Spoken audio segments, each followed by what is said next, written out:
Nos programas passados, nós falamos da importância dos símbolos e da linguagem simbólica para entendermos como as verdades sagradas estão inseridas e como também são mantidas, guardadas de uma forma velada através dos tempos, mesmo os símbolos estando constantemente à disposição de todas as pessoas, sendo observado por todas as pessoas, mas que, devido à ignorância ou desconhecimento das coisas sagradas, não conseguem perceber as verdades que cada símbolo encerra em si mesmo como essência.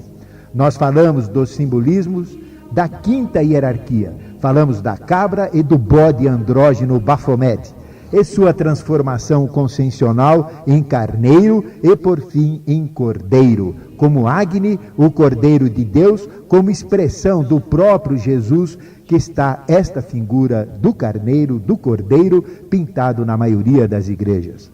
Falamos do simbolismo da serpente e das cobras e de todo o seu significado polar, da serpente do mal, do mito do paraíso, até a serpente Ouroboros, que morde a própria cauda e forma a figura sagrada do anel, símbolo do mestre Pitágoras, cujo nome significa Pitá, cobra, e Gorás, goro ou sacerdote. Pitágoras é o sacerdote da serpente, o sacerdote da sabedoria, que nos trouxe tantos conhecimentos filosóficos e principalmente matemáticos, pois a matemática é obra de Deus. No programa passado, nós falamos do simbolismo do ovo devido à Páscoa. Ovo como princípio gerador feminino, princípio genésico universal de renovação e de renascimentos cíclicos na marcha das evoluções. Em outros programas passados, nós dedicamos programas inteiros falando dos símbolos mais importantes da tradição oculta, da tradição iniciática. Falamos da cruz, da espada, da suástica, do tetragramaton, da pirâmide, do quadrado, do pentalfa ou pentáculo ou pentagrama, a estrela de 5 pontas. Falamos do hexagrama ou estrela de 6 pontas e de muitos outros símbolos sagrados.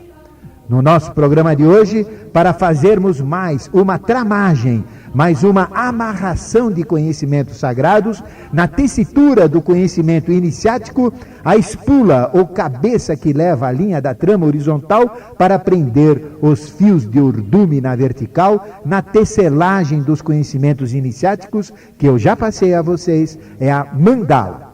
Assim, o tema do nosso programa de hoje é mandala. Mandala é um nome sânscrito que significa círculo mágico. Mandala é um símbolo sagrado que possui forças vivas, forças ocultas e suprassensíveis que permitem, com o poder da própria mandala, uma ligação ou ponte com realidades superiores, permitindo a entrada em estados superiores de consciência.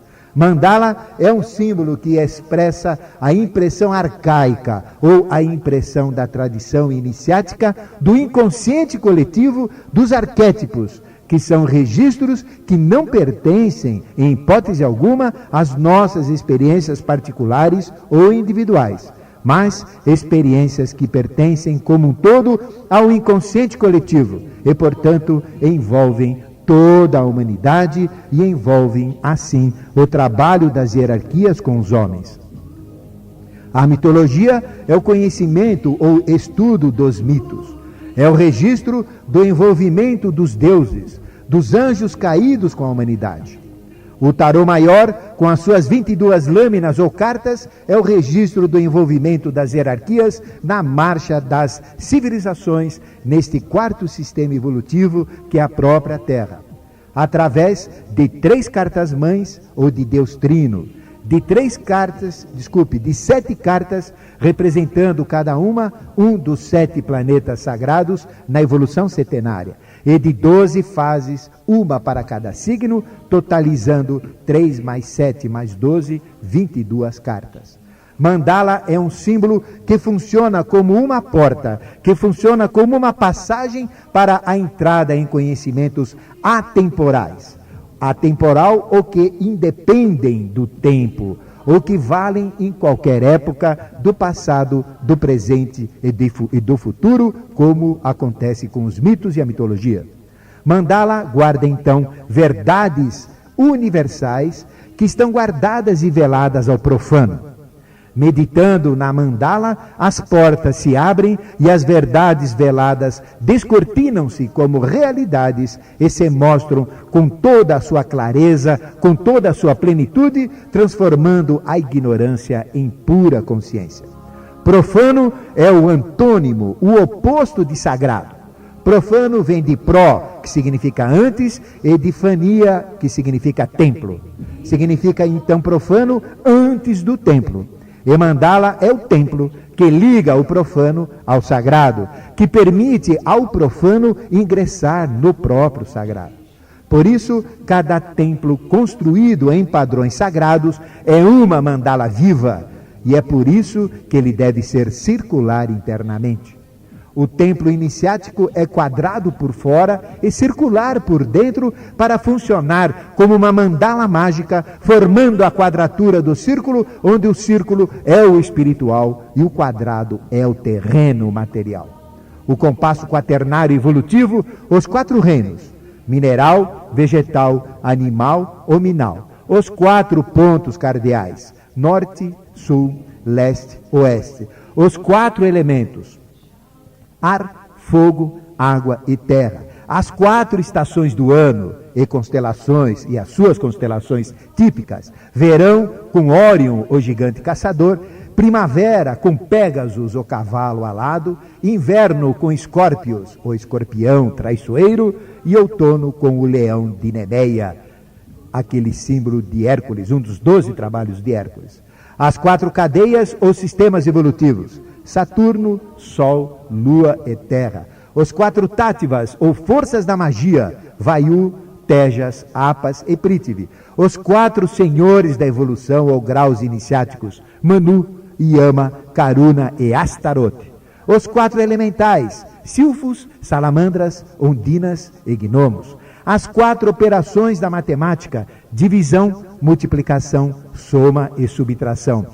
Os 4 temperamentos: colérico, sanguíneo, fleumático e melancólico. Os 4 corpos evolutivos mais densos, que são o físico, vital, astral e mental. O nome de Deus, Jeová, que soprou nas narinas de Adão, com 4 letras, o próprio tetragramaton: Iod, Ré, Val, Ré. Os 4 cavaleiros do Apocalipse: cavalo branco representando o domínio, cavalo vermelho, a guerra, o preto, a fome, e o cavalo amarelo, a própria peste e a destruição.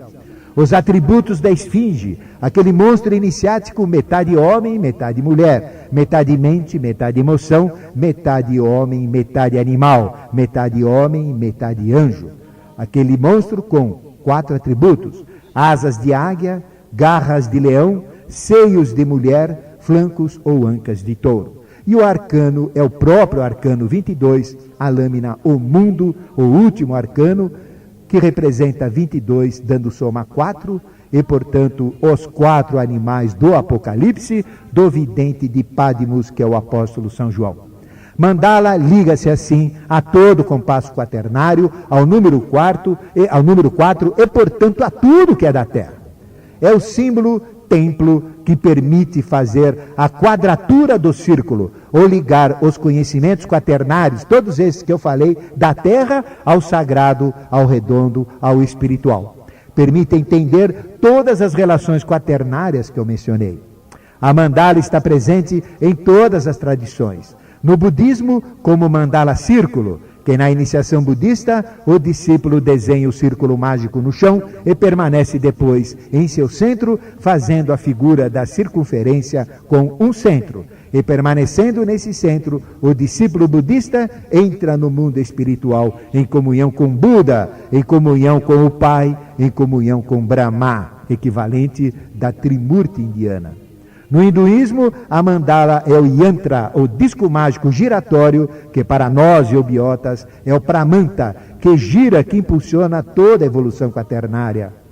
Na tradição cristã, a mandala são os 4 evangelistas: Mateus, Marco, Lucas e João, formando o quadrado, formando a cruz, e o sagrado é a própria Bíblia, representando o círculo, o sagrado, o espiritual. Igualmente, a cruz representa o quaternário terreno, e Jesus, o espiritual, o círculo na cruz, fazendo que do Cristo crucificado a própria quadratura do círculo, a mandala da cristificação. Um símbolo mágico, a mandala do cristianismo, que se for usada como mandala mágica de meditação, permite o entendimento de todos os mistérios do Calvário, do sacrifício do Gólgota e do processo de cristificação. A cruz para o crente e o crucifixo com Jesus fixado na cruz é a mandala religiosa mais poderosa que existe, pois é a mandala da cristificação ou da aquisição do título de Cristo, de Crestos, de ungido ou de iluminado, o maior grau iniciático que existe. Isto tudo na tradição oculta ou na tradição hermética, tudo isso que eu falei está representado na Rosa Cruz do mestre São Germano, que se manifestou na face da terra como Christian Rosenkreuz. A rosa na cruz como símbolo do amor, ou de Cristo na cruz, símbolo iniciático sempre presente no topo dos templos iniciáticos sagrados, como nos templos da nossa sociedade brasileira de Obiose. Na tradição egípcia, a mandala é o disco solar, expressão de Osíris, e o disco lunar, expressão de Ísis. O disco solar como expressão do sol, doador de toda a vida que existe, pois a Terra e tudo que existe em evolução na própria Terra saiu do Sol. A Terra é apenas uma partícula que se desprendeu do Sol, mas que representa o Sol 99,8% do Sistema Solar. E os 0,2% restante são formados pelos 9 planetas, 44 satélites, 1.800 asteroides e milhares de cometas que vão e voltam em torno do Sol. E é por isso que os egípcios adoravam o Sol, não por ignorância. E é por isso que os egípcios diziam que enfrentando o Sol, as sombras cairão atrás de você, as sombras da ignorância. Horus e seus 4 filhos representam o círculo ou disco solar, o espiritual e o quaternário terreno. Outra expressão da quadratura do círculo que nós falamos. A pirâmide representa a quadratura da base expandida para o alto com 4 triângulos, formando o 4 vezes 13, as 12 arestas, ou 4 triângulos saindo da base quadrada, se unindo em um ponto, ligando o terreno ao sagrado. E o faraó, como Deus vivo, representa o círculo, o espiritual, o sagrado, o disco solar vivo dentro da pirâmide. Na psicologia, a mandala é o símbolo da totalidade, a síntese dos opostos, o imago mundi. E imago é o modelo padrão, o modelo mitológico ou panteão dos deuses gregos. Carl Gustav Jung afirmava que na mandala os polos da luz e das trevas são opostos em movimentos circulares, ocasionando ciclos evolutivos. E se entende isto como ânima e ânimos, este grande jogo no interior de cada um.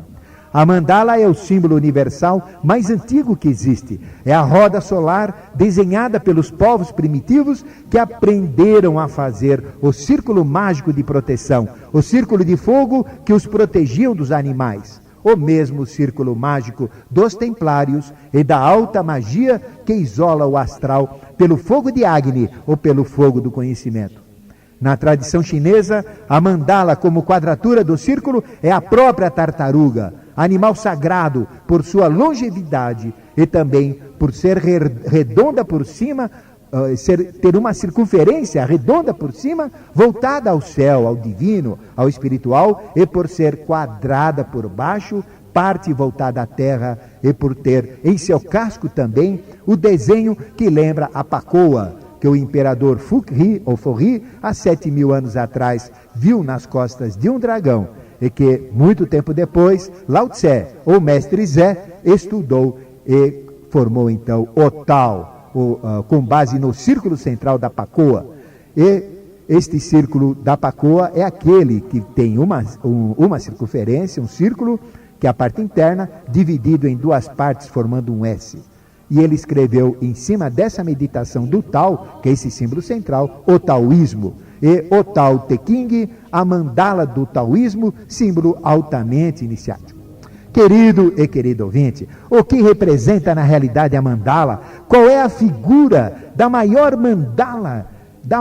mandala primordial, da maior que existe? O que representa a mandala do círculo com um ponto, de um círculo dividido ao meio por uma linha, de um círculo dividido em 4 partes iguais, de um quadrado tendo um círculo inscrito, de um círculo tendo um quadrado inscrito? E a cruz e o crucifixo, será que são mandalas? E o que é um círculo mágico? Por que é mágico? Porque, ligado sempre aos mistérios do Graal, a tábua era redonda e não quadrada, como a maioria das mesas. Não é? Por quê? Qual é o simbolismo da aliança que nós usamos nos dedos, do anel da magia? E o tal é uma mandala, o que ele representa?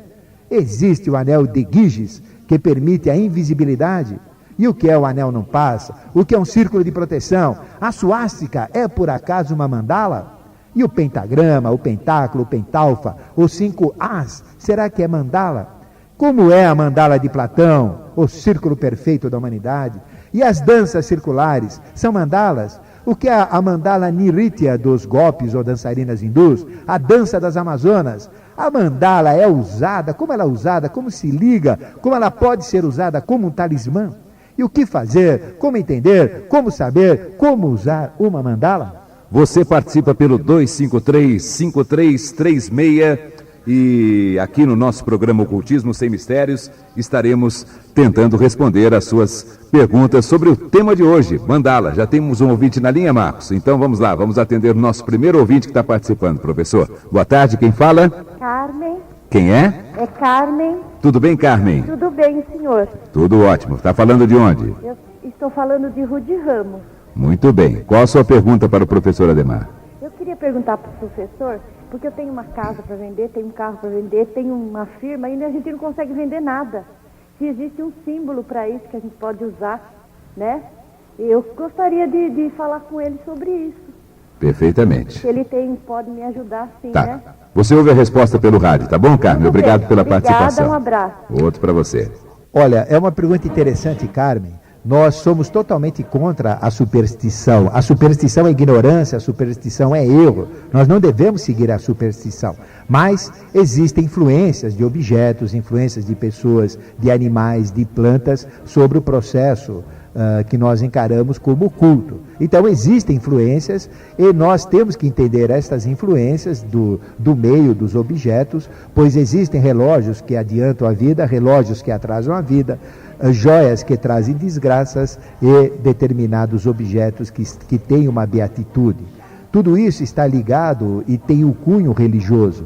Tudo isso vem de uma tradição muito antiga. O medo, por exemplo, de gato, o medo de quebrar espelho, não é isso? Por que a pessoa tem medo de gato? Porque na época dos egípcios era proibido causar qualquer dano a um gato. E quem o fizesse, ele era judiado, apanhava que nem cachorro. Então todo mundo tinha medo do gato, não pelo gato em si, ou por superstição, para não apanhar, né? Porque ele tinha que ser respeitado, como os gatos embalsamados de Balbasté. Então, a superstição é o que a pessoa encara como algo sobrenatural, algo negativo que o gato tem. Não tem nada de negativo. O que tinha de negativo era o fato das pessoas apanharem. É que nem o espelho quebrado, tem todo um processo de superstição, não é isso? Então quebrou o espelho, tem 7 anos de azar. Isso é ignorância pura. Por que existe isso? Isso vem da tradição. Os primeiros espelhos, só quem tinham eram os nobres. Custava muito caro, porque era difícil fazer aquele processo. Então, quem quebrasse um espelho, apanhava que nem cachorro, tinha que pagar, trabalhar a vida toda de graça. E isso, então, é o que dá a superstição. Superstição é erro, é ignorância pura. Então, você não deve, Carmen, eu percebi atrás da sua pergunta, um pouquinho de superstição. Por isso que eu estou dizendo isso para você. Então, não tenha superstição, não.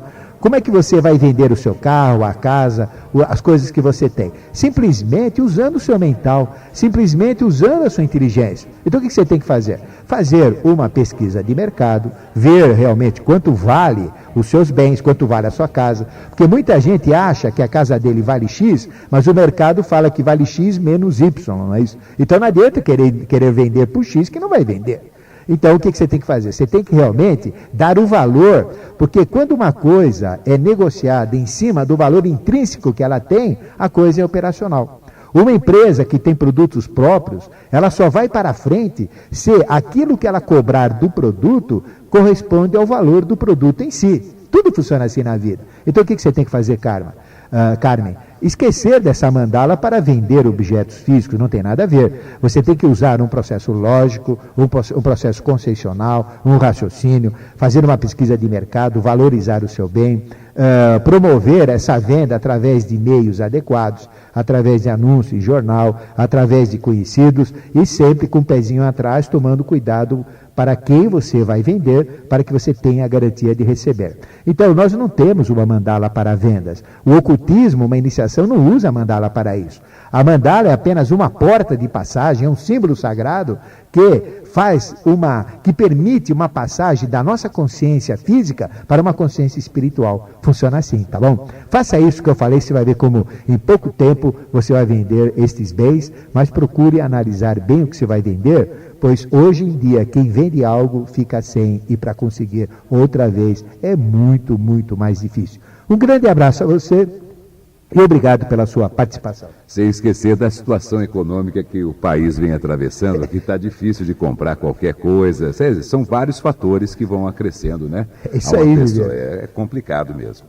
Mas a gente está aqui falando sobre mandala no programa de hoje, Ocultismo Sem Mistérios. Ainda dá tempo de mais uma perguntinha. Vamos ao 2535336. Alô, quem fala? Alô? Quem é? É Maria Aparecida, aqui da Bela Vista. Tudo bem, Maria Aparecida? Tudo bem. Está com uma voz alegre, hein? Professor Ademar, que dificuldade para falar com ele. Ah, mas agora você já está falando e pode fazer a sua pergunta sobre o nosso tema de hoje. Pois não, Maria Aparecida? É só sobre o tema de hoje, sobre mandala? Exatamente. É o que nós estamos tratando hoje aqui. É porque eu queria perguntar para o professor Ademar o seguinte, é que ultimamente, eu ando vendo umas bolas grandes, com cor violeta, e dentro dessa bola grande eu vejo umas bolinhas pequenininhas, igual aquelas máquinas que estouram pipoca, e vejo muitas cores diferentes. Acordada ou dormindo? Não, acordada. Acordada? Isso. Eu gostaria que ele me respondesse sobre isso. E outra pergunta, eu tenho um filho de 22 anos e sempre sonho que ele é pequenininho. Ele é sempre pequenininho. Tá bom. Bom, gostaria que ele me respondesse essas perguntas. Ok, obrigado pela participação, Maria. Obrigada, um abraço, viu? Foi um prazer falar com vocês. O prazer foi todo meu. O professor Ademar vai responder, você ouve pelo rádio. E eu já alerto os nossos próximos ouvintes para tentarem dirigir as suas perguntas para o nosso tema de hoje. Estamos falando sobre mandala, né? Vamos lá, professor. Mas a gente vai levar esta pergunta dela para a mandala, principalmente a das bolas violetas. Né? O círculo. Né? À medida que uma pessoa busca iniciação, à medida que uma pessoa faz yogas, ou pela própria espiritualidade, pela religião que ela segue, que ela professa, ela liga-se ao sagrado. E um dos primeiros sinais de clarividência, a clarividência é ver claro o que? Outras realidades. Sempre o começo, o despertar, o início da clarividência ocorre com fenômenos visuais. E o primeiro fenômeno mais forte e visual, ele liga-se a um chakra, ao centro de força, que nós chamamos de Vishuddha ou chakra laríngeo, na região da garganta. E o primeiro sinal de despertar dessa clarividência é exatamente a visualização de cores, na forma de bolas, às vezes sem o contorno nítido dessas bolas, de cor violeta. E indica a clarividência que ocorre, que nós chamamos clarividência venusiana ou clarividência do olho esquerdo. Já uma clarividência superior a essa, nós chamamos de mercuriana, e ela é perceptível pelo olho direito, pelo campo de visão que corresponde ao olho direito, e tem toda uma coloração amarelo tendendo ao ouro. Então, esta visualização de formas tipo esféricas, coloridas, que elas pulsam, né? São formas que diminuem de tamanho, que crescem, que se expandem, e às vezes elas se decompõem nessas pequenas partículas, como outras cores. Isto é um sinal de despertar da clarividência. Quando uma pessoa também começa, por um outro lado, uma outra explicação, a despertar a clarividência astral, ela também começa a perceber cores e entidades astrais na forma de cores, na forma de corpos que têm uma forma mais ou menos definida e coloridas. Então, é a visualização de corpos coloridos, o que nós chamamos de corpos astrais, não é? Eles emitem luz própria e adquirem coloração em cima do estado de consciência que a pessoa tem ou em cima daquilo que estas entidades astrais representam. E esta cor azul tendendo ao violeta, é uma cor ligada à espiritualidade. Pessoas que no estado devocional buscam o sagrado, elas enxergam na sua escuridão, fechando os olhos, esta cor azul-violeta em sua meditação. E se ela penetrar, se ela se concentrar nessa cor azul-violeta, então isto passa a ser uma mandala.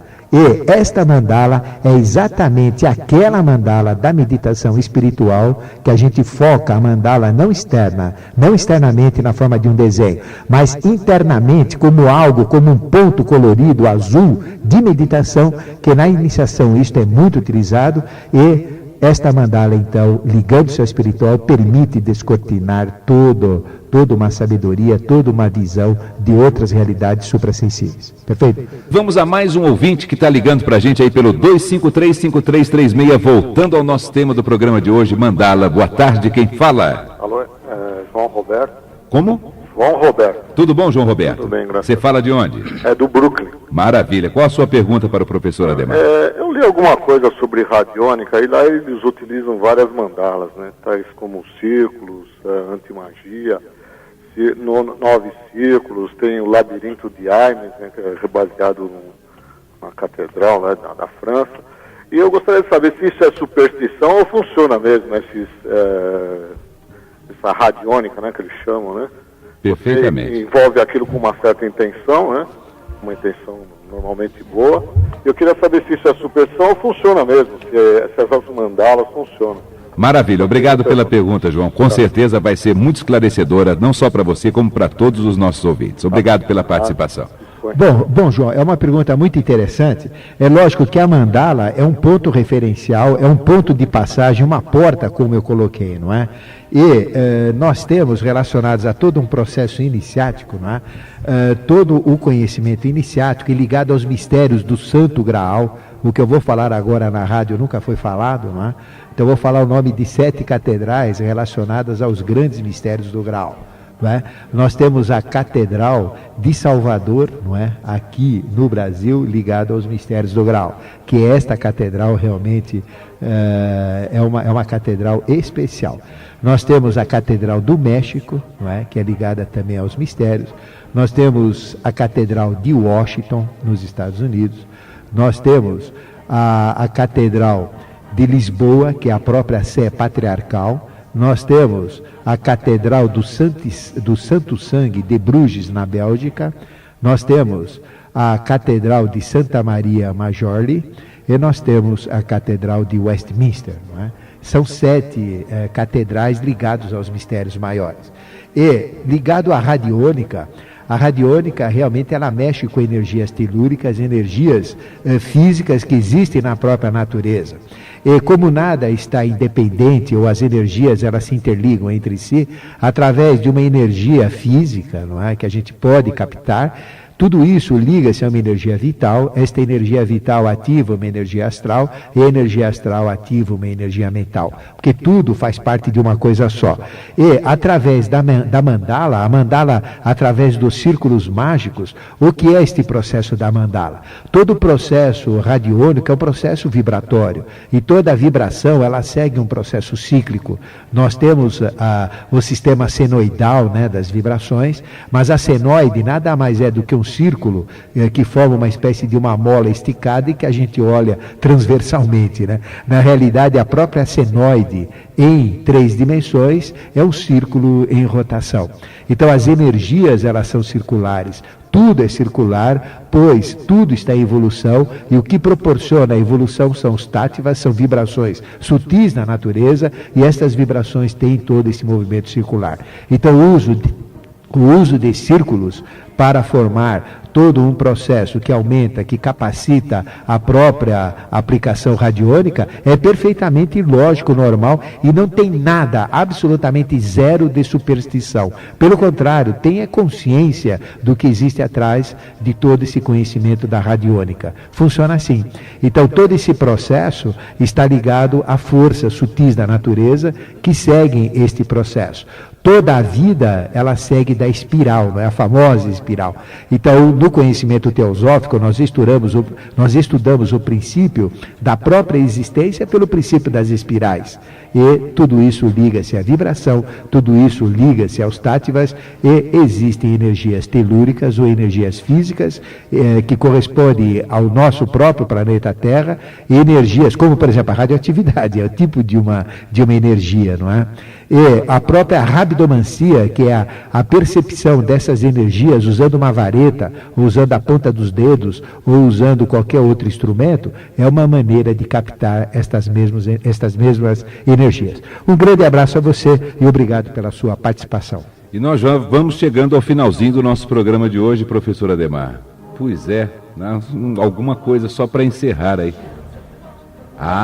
Repetiu o endereço da Sociedade Brasileira de Eubiose, aqui em São Paulo, as nossas duas sedes. Vamos lá. Avenida Lacerda Franco, 1059, na Aclimação.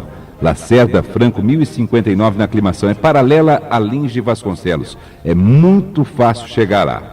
E também a nossa sede no Sumaré. A nossa sede no Sumaré é a Avenida Doutor Arnaldo, 1639. Logo ali na confluência entre a Doutor Arnaldo e a Heitor Penteado, em frente à Torre da TV Cultura, ao lado da nova estação do metrô, a estação Doutor Arnaldo. É só subir o quê? 50 metros e você já está lá. Anote os telefones também. Vamos lá.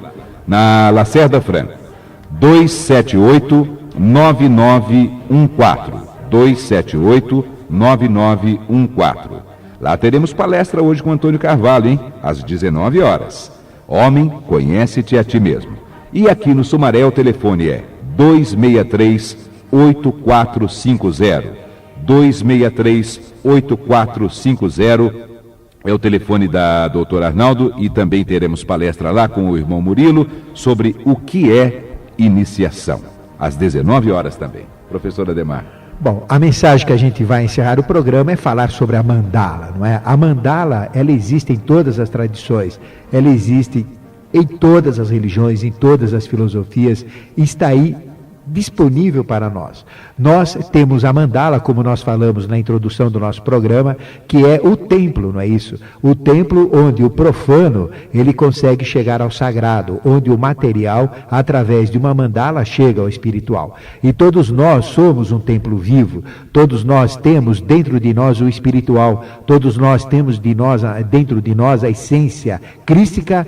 Nós temos o nosso eu superior, o nosso eu interno, que é a expressão do eu crístico universal. E o nosso corpo é então o próprio templo para entrar em contato com o espiritual. E através do autoconhecimento, que é a própria mandala da nossa vida, a mandala da iniciação, nós poderemos conectar a nossa consciência material, a nossa consciência terrena, aquilo que existe dentro do nosso templo, o nosso Cristo interno, o nosso Cristo interior. Então, você que é crente, use o crucifixo como mandala. Aliás, a cruz como mandala. Você que é cristão, você que é católico, use o crucifixo com a figura pregada de Jesus como sua mandala. Você que é da Rosa Cruz, use o símbolo Rosa Cruz como mandala. Você que é budista, use a própria figura de Buda como mandala. Você que é, por exemplo, de uma outra linha que tem um simbolismo como Tao, né? Você que é taoísta, use o Tao como mandala. E dentro dessa mandala, busque a essência que está dentro de você, e através dessa mandala você vai achar a porta que vai levar ao estado de consciência superior.